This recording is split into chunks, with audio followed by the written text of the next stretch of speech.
Welcome back to my channel. If you are new here, welcome.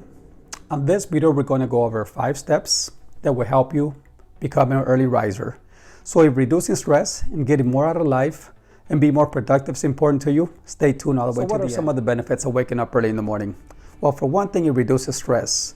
If you have ever overslept and you wake up running, getting ready for bed, getting ready for work, getting some breakfast, getting coffee, and make sure you don't forget anything before you leave out the door, this will normally set a tone for your day.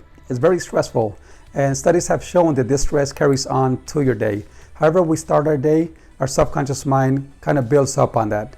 So by waking up early in the morning, you're a lot more calm. You can start your day in a lot more relaxed state. This too will carry on to your day as well. So waking up early will help you reduce stress in so many ways, but this is one of them. Second reason is by waking up early in the morning, you're a lot more focused and a lot more alert. Studies have shown that our beta state is at its highest early in the morning. So if you're writing a book or a blog, or you're writing a business plan, or anything that's important to you, you can actually sit down early in the morning and get this out of the way. This is where you're a lot more focused and a lot more alert. For me, as the day goes on, my mind's a little bit more lethargic and I'm not as focused. So getting all this work done early in the morning is best. And the third thing that I can think of right now, top of my head, is you get more out of life. If you're oversleeping to 8, 9, 12 hours or whatever an oversleeper does, usually your quality of sleep towards the end is not quite the same. And by doing so, you're sleeping your life away, literally. 3 hours might not sound like much in one day, but you add this up at the end of the month, you're accumulating a lot of wasted time when your body's not really getting the rest that it needs. Well, without further ado, let's get into the 5 tips. Tip number 1 is put your phone away at least an hour before bed. And that means get it out of the room, get it out of sight. If you have it close by, chances are you might end up picking it up. I know this is a really tough habit to get rid of, but it is worth it. Tip number 2, go to bed early. For me, I usually sleep about 6 to 7 hours and I'm perfectly fine. I'm not tired, I'm pretty focused and I'm alert. When I'm up in the morning, I don't set an alarm clock. If I need to sleep more, I let my body sleep more. But usually I wake up within 6 hours to 7 hours of sleep.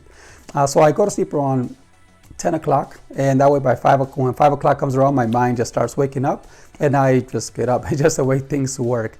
Now, it wasn't always like this. When I used to drink a lot, I used to sleep till 9, 10, 11 sometimes. So that's because I was hungover and I just wanted to sleep the day away.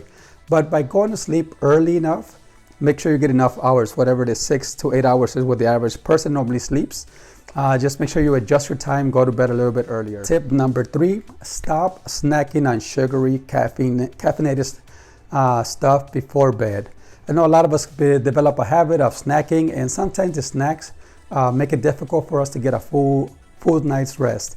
Why? Because your body's digesting, and it's really hard for your body to get a good night's rest when it's still digesting food.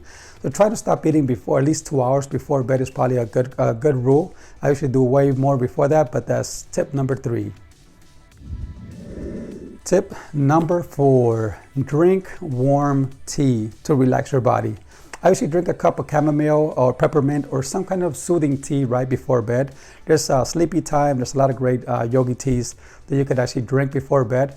But by drinking a tea and calming yourself down, this will keep your subconscious mind in a level and get you ready for bed. And the final tip, number 5, on becoming a morning riser, get your to-do list and everything for the next day done the night before. By writing your to-do list the night before, when you wake up, you know exactly what to do. Your subconscious mind will be able to sleep on it and be able to function better. And by getting your workout clothes or your work clothes or everything ready that you need to, it would eliminate wasted time in the mornings, and your day will be a lot more relaxful, and it'll carry on to your day, so you'll have a lot more quality of life. Well, that's pretty much all the tips that I have. If you guys found anything useful in this video, don't forget to hit the thumbs up button. I really appreciate that. It helps my channel dramatically. Also, if you share and subscribe, if you think this content may benefit anyone else, that would be awesome. And I would also like to know, what are some of your tips to waking up early in the morning? Please write me a comment below. Have a wonderful day.